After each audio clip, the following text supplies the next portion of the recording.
And hello, guys. Welcome back to Google Ads Unleashed. I've got a special guest here today, my longtime friend, Guy. Hi. We have actually been working together for, Christ, how many years, Guy? Since Too long. uh, A long time. too long. Thanks, thanks for that. How was No, I I can think remember? 2016, I'd like to say, 17 Yeah, maybe.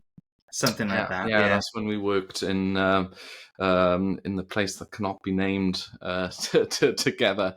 And yeah, since I think now we've been working with each other now for over 2 years, very closely. And I think yeah, it's been just yeah. over 2 years. Yeah, good. So it's my first guest podcast. So hopefully it's a tiny little honor for you. At least 100 people per week are listening to this. So um, Fantastic. so fingers crossed it'll people will like it. And I think we should just start with sort of introducing you a little bit, shall we? Yeah. So yeah, So my name's Guy. I've been at this game for around 14 years. So there's 14 years. something like that. Yeah, I All right. added it up the other day. It's just the digital marketing kind of spectrum, but Yeah. paid is well over 10. I started off as an SEO and then learned that I get much Oh, better. I didn't know you started with SEO. Yeah. Where did you start that? So started at like a law firm and just with a casual interest in website and web design, but then Okay. SEO, I did that 5 years or so, and then you get into those roles where you want to be the unicorn marketer, where you've got to Sure. be the SEO guy, you've got to be the email guy, you've got to be the PPC guy. Yeah. So started off with that, but yeah, SEO. I mean, it's got its strengths, but the thing that I prefer with PPC is you get that instant sort of satisfaction of when you make changes. You Yeah. can kind of tell, usually within a few days or within a week, certainly, um, if that change has had an impact. Whereas, like before, when I was in SEO, the kind of clients would ask, "Oh, when am I going to see results?" And I'd be like, "It's coming. Just wait, like a couple of months. You never Yeah. know." It's a lot of So smoke and mirrors as well, isn't it? it Like, can be. It yeah. can be. So it depends. I mean, this industry is full of people who pull the wool over people's eyes and they're quite dishonest and stuff like that, which obviously I don't like. But I found like with PPC, I'm far more suited because I'm numbers driven and all that sort of stuff. So you Yeah. can just see it straight away. The impact that you've had within like a few days, and it's a good place to test new products and test new things rather than like if you've got like a new product range and you don't want to put all your efforts into SEO first. Well, it's good to test with PPC first to see if it does bring those returns and then roll out your SEO strategy. So they are tied in together and they should work together. You should always work together with your SEO. But yeah, I'm definitely Is all that what sort of PPC. got you into that space then as well, or Yeah, yeah? so I kind of way back when I was doing You know what's just quite web funny, design. actually? So, sorry to interrupt. This is actually all new to me as well. Yeah, I don't think I've mentioned it. Yeah. I love this. Yeah, so I used to do like loads of SEO audits and which is great because you can chuck in a bit of software and it doesn't take you that long and it spits out all the information you need and you can charge a little bit for it. Obviously there's a lot more to it than that.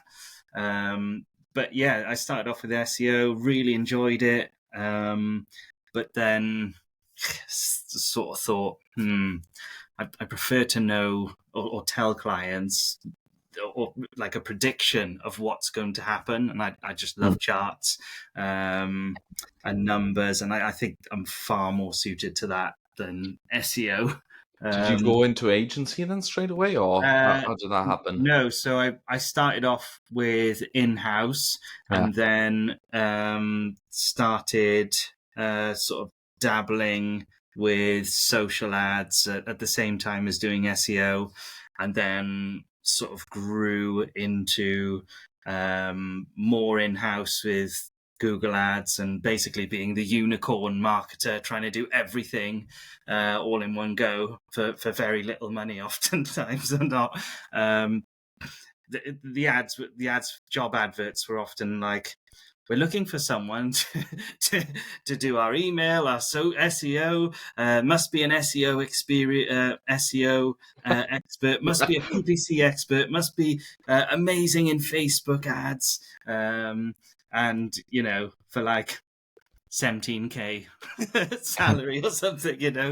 I mean, I'm joking, but it's never. I've seen so many memes go around on LinkedIn just now where people are like, when it's all these memes, when the client wants this result but has this budget, This much like budget, yeah, yeah. yeah, that is it.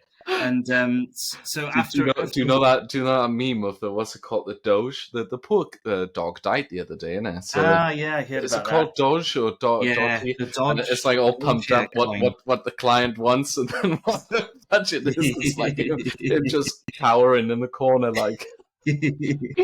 Yeah, Uh, it's there's that, and I think a lot of businesses don't really have too much.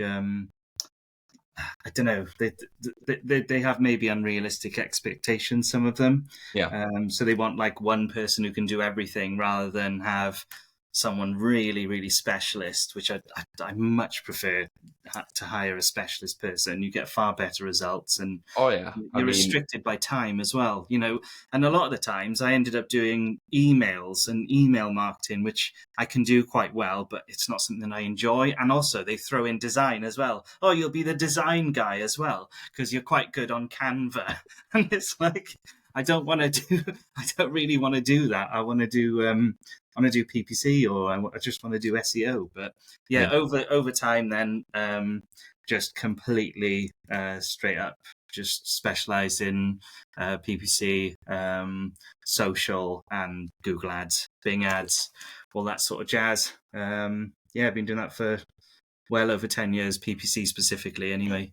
That's Yeah, amazing. you come across it all. Like, there's not much of an account that I haven't seen. Down to like your boring shelving company that just sell like hundreds of different types of shelves, down to like big retailers, high street retailers.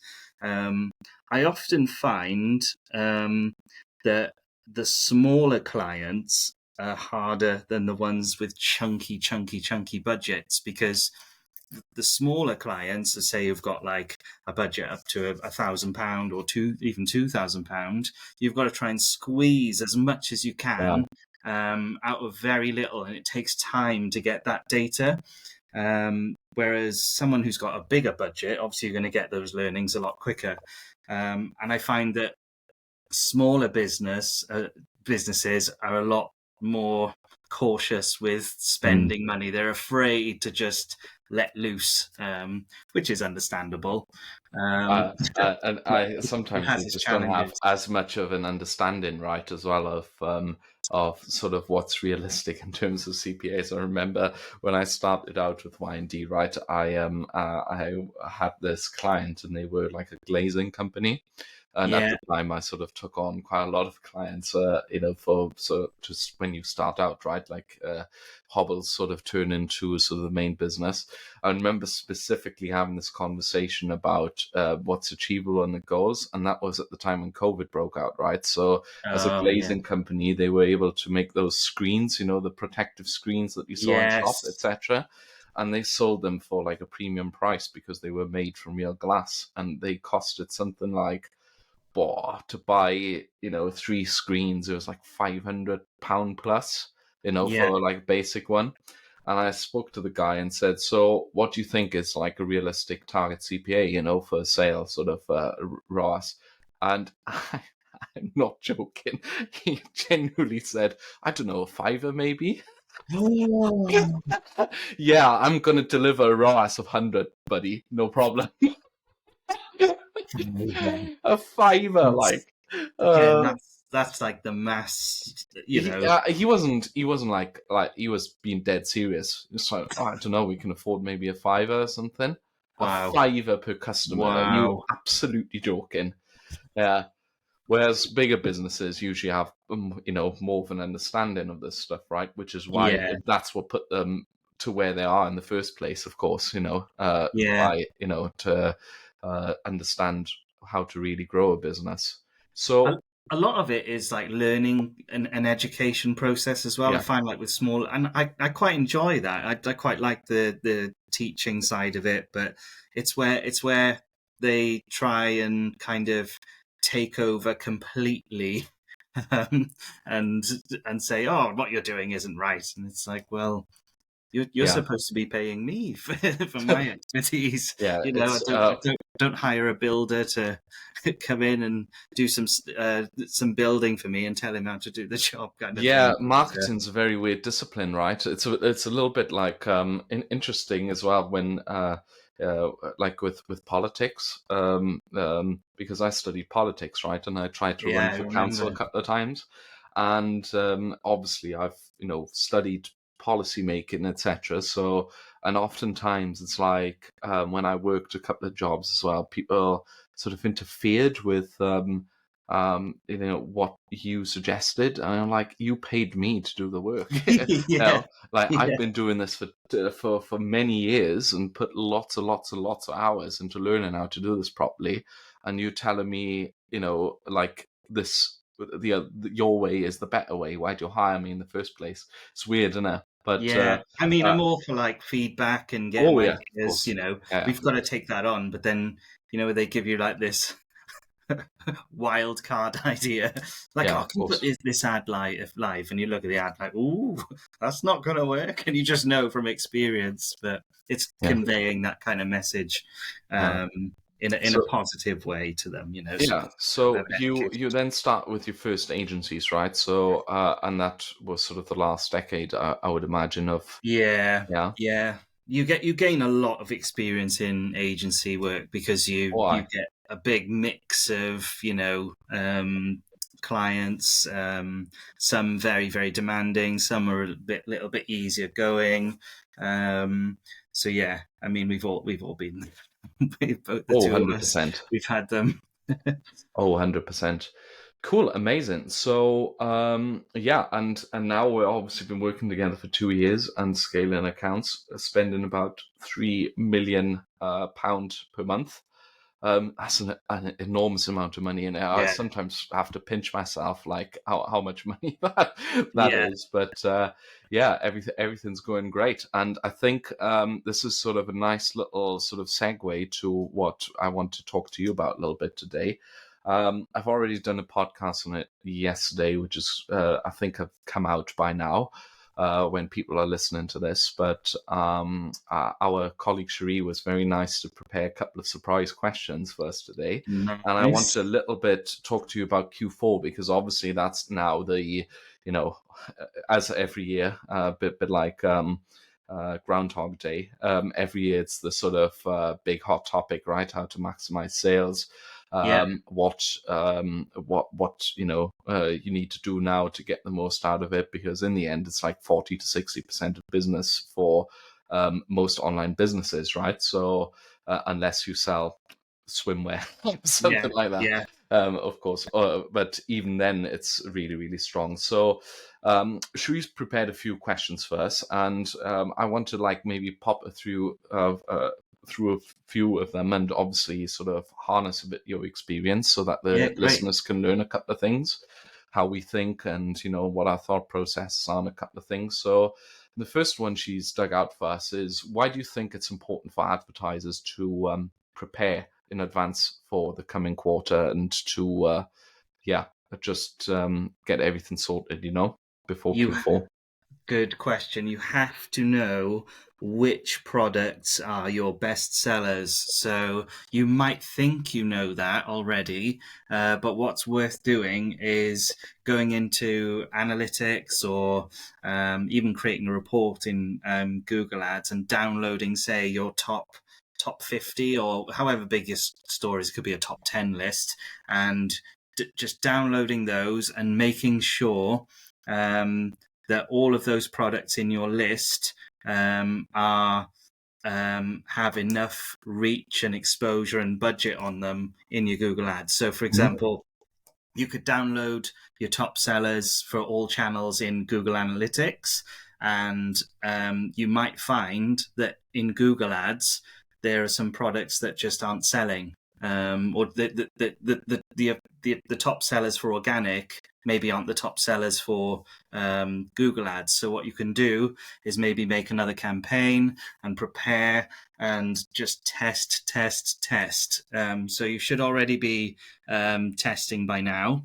But yeah, there's a lot you can do for making sure that your core products have enough budget and reach on them. Because if you've got them, we've spoken this before, if you've got them all in like a catch-all performance max campaign, you'll find that maybe, I don't know, only like 10, maybe 20% of the products will be showing or having the most volume, essentially. And there's going to be some that just aren't getting enough budget or enough reach on. So you could pull those out and chuck them into another campaign, assign them a new budget, and just let it rip. And we've had amazing success doing that, because in a catch-all, as how the algorithm works, is if Google finds that, say, 3 of your products are going to be delivering that ROAS target, they'll just keep pushing those products, and the rest of the products will just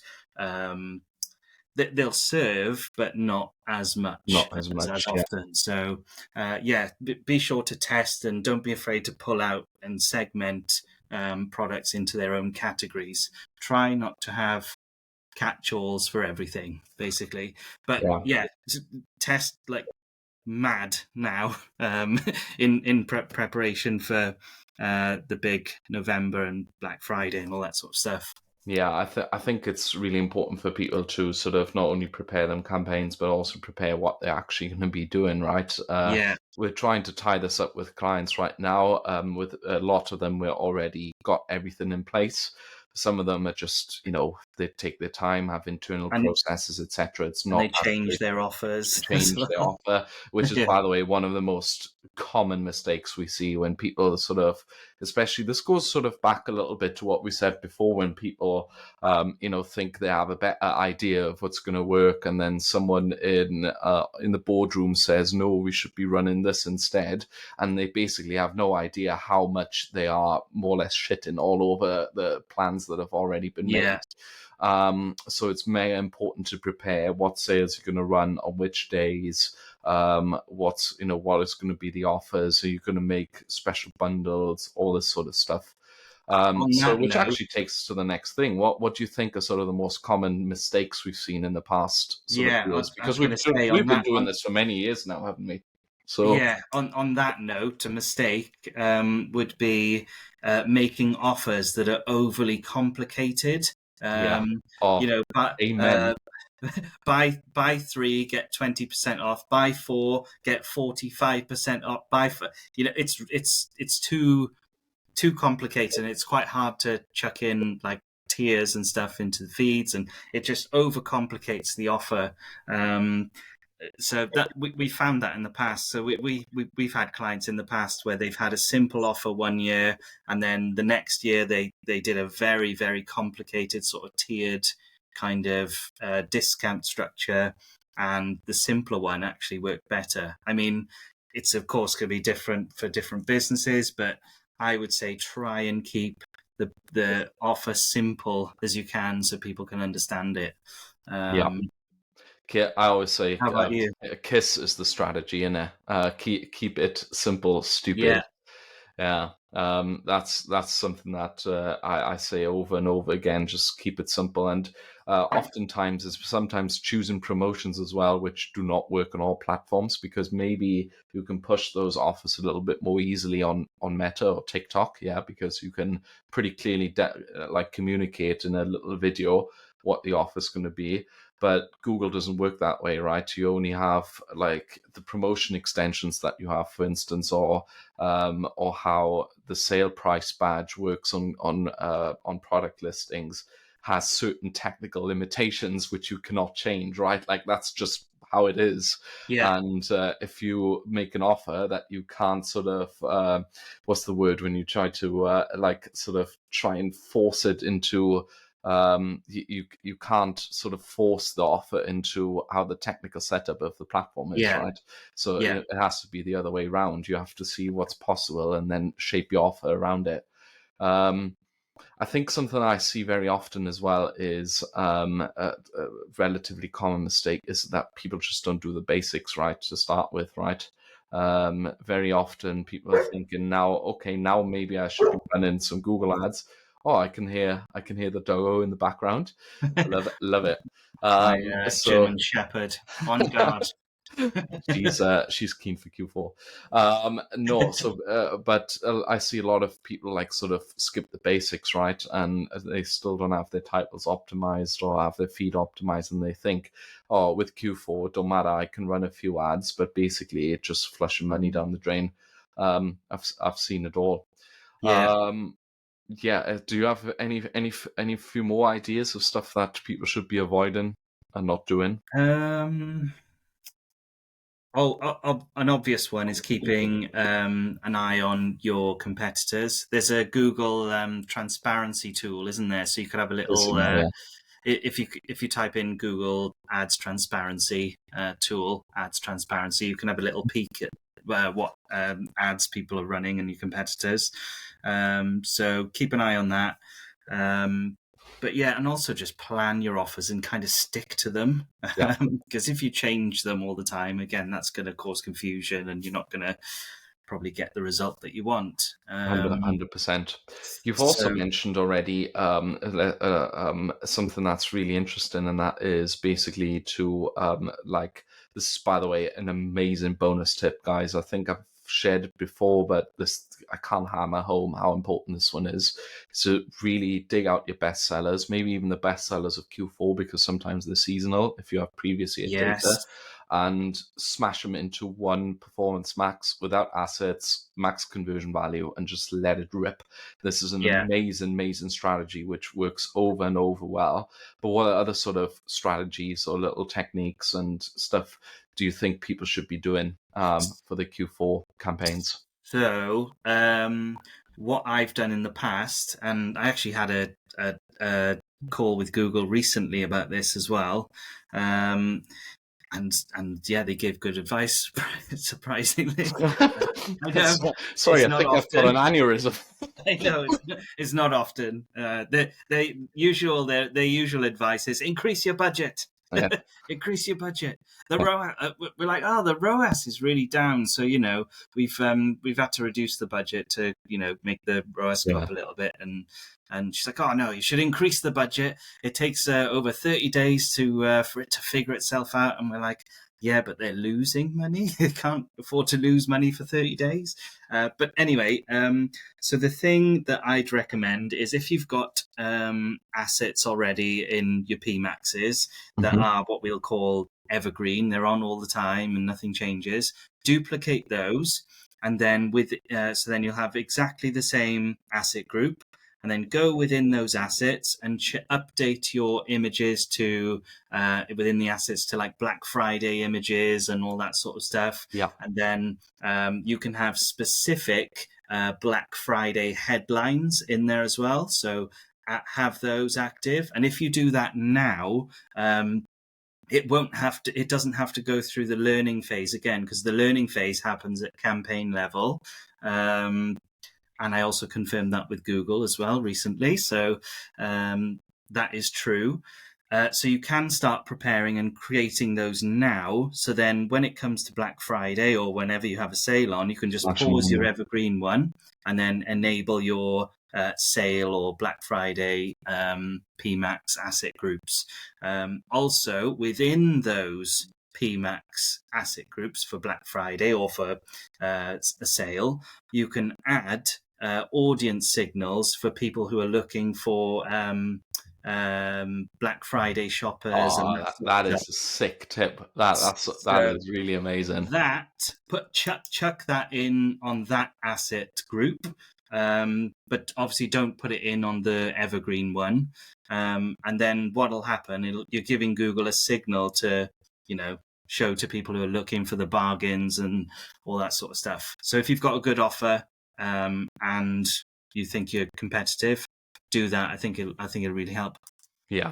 And within the audience signals in itself as well, make sure you have all users in there, all data from GA4. Chuck in as much as you can that's relevant. So in market audiences, just chuck them all in. Not that makes sense. Chuck the ones in that make sense. Don't literally chuck them all in there. No. There's so many, but ones that are relevant to your business. Just do a little search. So if you're a jewelry company, just type in jewelry, and it'll come up with like Yeah. recommendations, like bracelets and all that sort of stuff. But add in your Black Friday shoppers um, audience as well. So into that asset group. Yeah. Amazing. Any further tips? I mean, Yes. yeah, cool. So one of my favorite things is a countdown timer. So I love a good countdown time. yeah. So what you do, It feels like you're hacking Google with that, and it I know, feels like you're I sort of know, you're using something like other people don't know about. I Really. absolutely love countdown timers. So they are quite complicated to write out in Google Ads Editor. So just because of the structure of them, and I'll Yeah. explain why. They just look a little odd. It's a little bit of code that you've got to put in. What's the name of that? It's a syntax, and I call it squiggly bracket. Squiggly brackets. Yeah, Yeah. I'm sure there's a clever name for them. Yeah, so I was talking to someone the other day and trying to explain them that concept, and I was like, the brackets with the, and they had no fucking it's clue next what I to the was. P on the keyboard. Yeah, it's next to the I'm P. gonna do a Google search while you talk. So yeah, to create those, go into your interface, duplicate an ad or a PMax or something, and then go into the one that you want to edit. Go to headline 2, and then just type in for headline 2, sale ends in, and then do squiggly bracket, which is shift and the open square. And then a thing will pop up in the interface, and you'll see countdown pop up. So do that, click that, and make sure that you set the time of when you want it to start and when you want it to end. So then once you've set that up, you can just basically copy and paste the code all across your ads, pin it to headline 2. I always find that helps. Yeah, it does help. Yeah. So Google hates it, but yeah, sometimes just ignore what Google says and use I your mean, logical if you brain, see, right? if you see an ad for something that you looked at, which will be in headline 1, or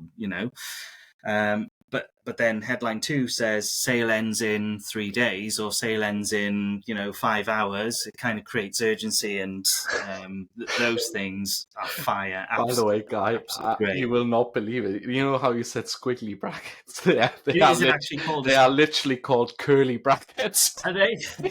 I wasn't I far off. would have thought it was like some sort of mathematical term for it, Technical or term. something more intelligent than just curly brackets.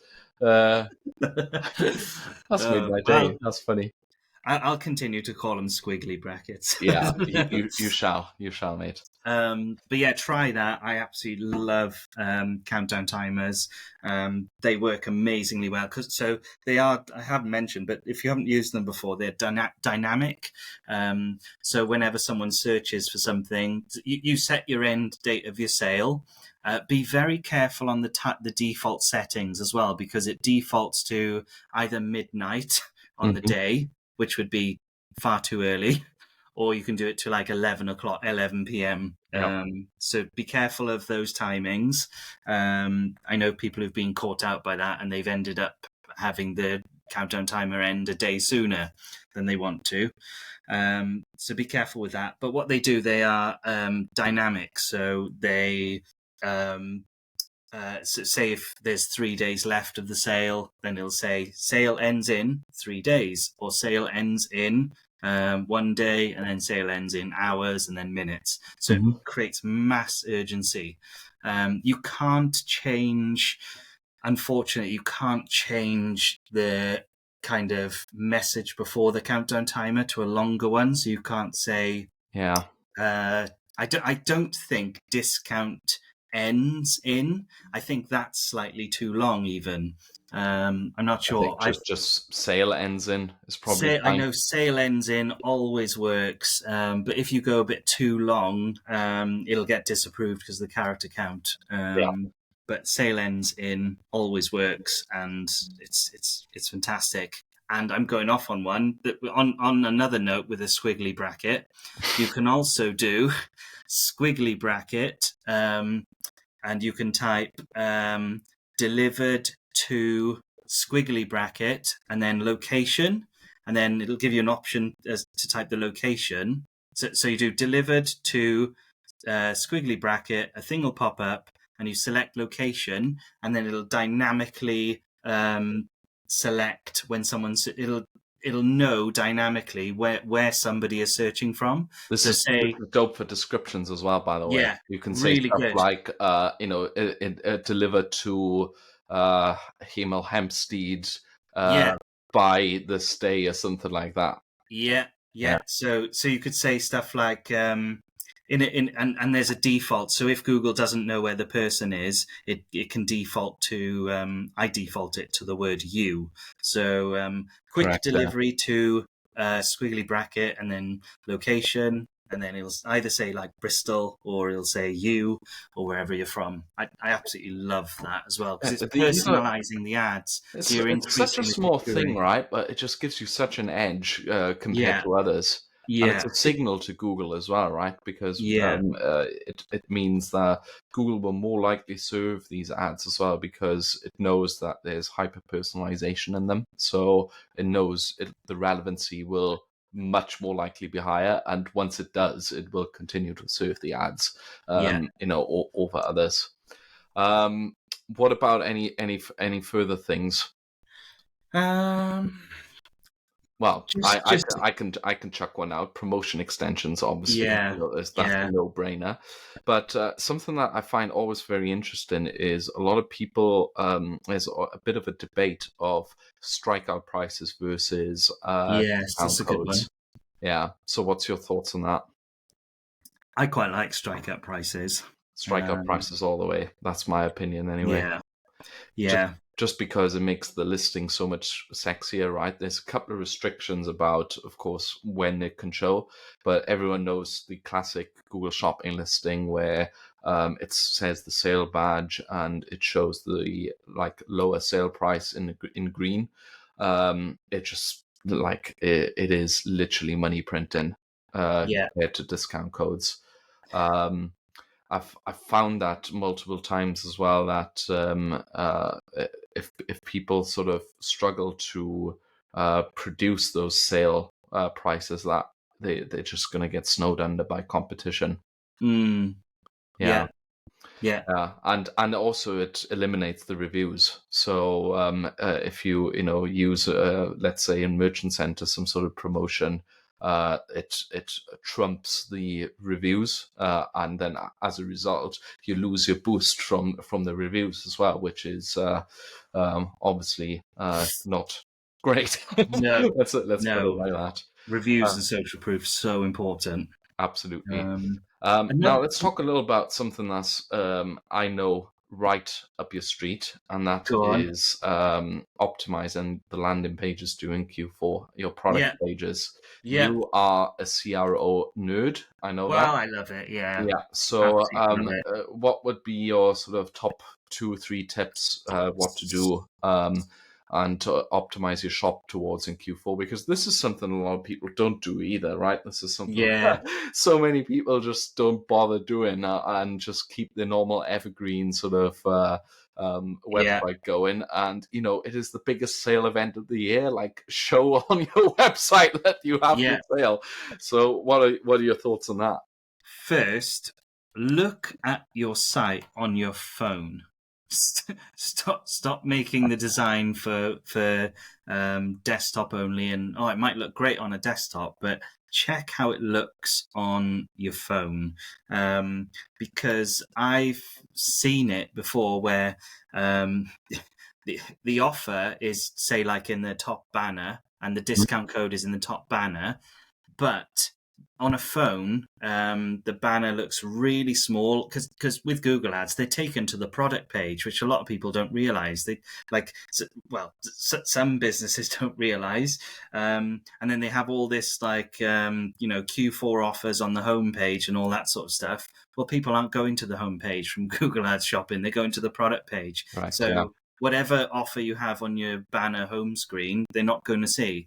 So if you do have banners and offers and discounts at your top on your top banner, make sure they are visible and don't use dull colours. Like really wishy-washy kind of browns and stuff that washes out with the other colours amongst Mhm. the website.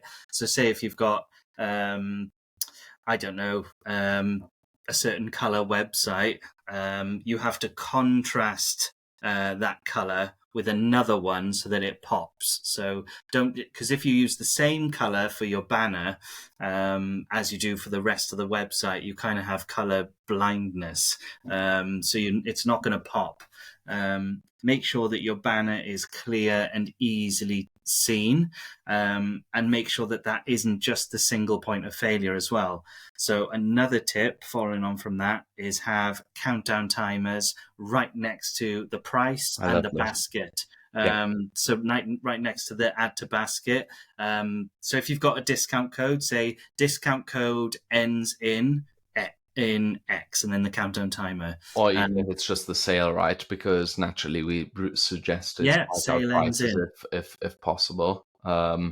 Yeah, I mean countdown timers. It's funny, really, isn't it? It's like such a Yeah, simple concept, but in the end, marketing's really just human psychology, right? And once you yeah, understand that, we're all still cavemen and fight for, fight against the time and fight against, the same meat of the saber-toothed tiger. yeah, yeah, Then in the end, you sort of understand why the principles continue to work. yeah. Are there any other shop changes you'd recommend? I would check your make sure that your checkout is good, and make sure that it works and there's no issues. Sometimes I've seen issues in the past where kind of like if you have PayPal or like an external kind of payment gateway. Sometimes I've seen it where conversions aren't tracking properly, or they're double tracked, so you think you're earning more than what you actually are. Mm, So prepare for that. this is going Um, back to what I said, basics, right? Like get your yeah, conversion tracking sorted, upload customer lists, get your product titles optimized, all that sort of stuff. yeah, That needs to, there shouldn't be any surprises when that happens, really. yeah. And also, don't if you've got e-com store, obviously, try and get everything that you want at the top of the page. So so don't have these kind of extremely long descriptions. I mean, they're great for SEO, but you can have like a summary at the top, and then if they want to open and see the description, they can click it and they can see it further down. Or you can use like accordions to shorten the page. But everything um, that you want people to do should be what they call above the fold. Yeah. So, like when you see the screen, you should be able to just click add to basket and have a very uh, small description or summary. And if you want to see into more of the product, then you can by clicking the accordion or looking at the description. A good example is just to look at kind of the top retailers and see what they're doing, because they put an enormous amount of money into CRO and testing and that sort of stuff. So Yeah. um, do that by example. Yeah, that's what I would say the most. And even if you're not running a sale, you could even run I'm obsessed with countdown timers, so I'll just put this out. Run a countdown timer for when people can get the product. So order now and get it order within the next, and then countdown timer, and get delivery by, and then Tuesday, and have that dynamically change. That is huge. Even if you're not running a sale, that countdown timer can really give you a bit of an uplift, even if it's by like 0.5% or even 1%. That is huge over the course of a year. So yeah, I'm all over countdown timers. And one thing not to do, I don't know if this is on the list of no questions to come, not to do is to have so much gamification and like so it looks spammy and kind Yeah, of, I mean, you know less what I is more mean? sometimes, right? Yeah, so you know, Yeah. I mean, we've been there. We've both done it with our own e-com stores where we have this gamification wheel, and then you know you go to close, and then another thing pops up, and then another thing pops up. It's too much. It's too off-putting, I think. I mean, obviously, if it works with your numbers and you've seen it work, then great. But yeah, I wouldn't recommend too much gamification with those spin to win wheels, and I think they definitely can cheapen a website Yeah. and overall feel, because I don't think many people believe them that you can win. It's just a way No, to get your email address. I think it was a gimmick that was popular a couple of years ago and new, and Yeah, now everyone's seen it. You know, yeah, there's certain fashions in e-com as well, right? that's it, and that was Um, definitely one of you them. know, to you know, stuff like, do you remember free plus shipping? I guess Yeah, it works to a certain extent still, yeah, but depending on what product you have, for instance, if you sell a book or something like that, I suppose it could still work. But man, that was like chewed and spat out. You know, there's yeah. and I guess that's one of the trends that we've had. Right, cool. I think we're sort of nearing towards the end because you know, we've been talking for 40 odd minutes now already. Oh Crazy. wow, it's flown It's by. insane. It's just, I think one sort of last thing, kind of maybe interesting for a couple of listeners. What sort of the most turnover with one client that you've sort of seen during Q4 once, just because people love a good high figure. I don't know. I think it's over. I'd have to get my. I was looking at this earlier. Hold on, 1 second. No problem. I know a couple of our clients have done seven figures Yeah, last year, or on Google. Obviously, even higher in the entire store, but Google was a massively contributing factor to that. well, I'm just looking at some results now, and one of them was a case study with you. Uh, is we've managed to increase year on year revenue by 455% for which is just bonkers. It's It enormous. started off. I don't know. Can I say the numbers? I guess. Yeah, sure, why not? So I've only got a screenshot of where when I started, which is they made 18,000 in Q4 It could be that they 2020. Yeah, it could be that they started late though as well. Just have Could to, yeah, could be, but this goes back to like 29. They were doing okay, stuff before that as well, and then it's a 455% increase from there. So I'm not sure what is that? What number is that? I guess is it like 400 and something percent? Don't hold me on that, but 400 and something thousand. I don't know. It's like 500K, I think, nearly. yeah, that's insane. Yeah, It was really good. Um, well, yeah, all fun and games. to this But Q4, let's try and beat the numbers again. yeah, the joy with that one is that we've kind of been allowed to just go for it and do what we do best rather than be constrained and say, oh, we must put the budget into this, or we must do this, or can Yeah, you pause this. We've kind of like had a lot of autonomy with that one. So yeah, 36% increase year on year ROAS, absolutely fantastic. amazing. um, Good so stuff. yeah. Right. I think with that we're sort of at the end. As usual, I'll pop in my shameless plug. So if you wanna if you need help with any Q4 prep, it's a little bit last minute. Our agency spots are filling up massively. Yeah. We're sort of at capacity more or less, so we may have 1 or 2 more spots left over. Simply send us a message, send us a smoke signal, send us, I don't Pigeon, know, carrier pigeon. a pigeon or dead horse head on at the end of the bed, whatever method of communication you prefer. We also, of course, we've got the course where you can learn all of these strategies yourself. Yeah, just simply send us a message and we're more than happy to help.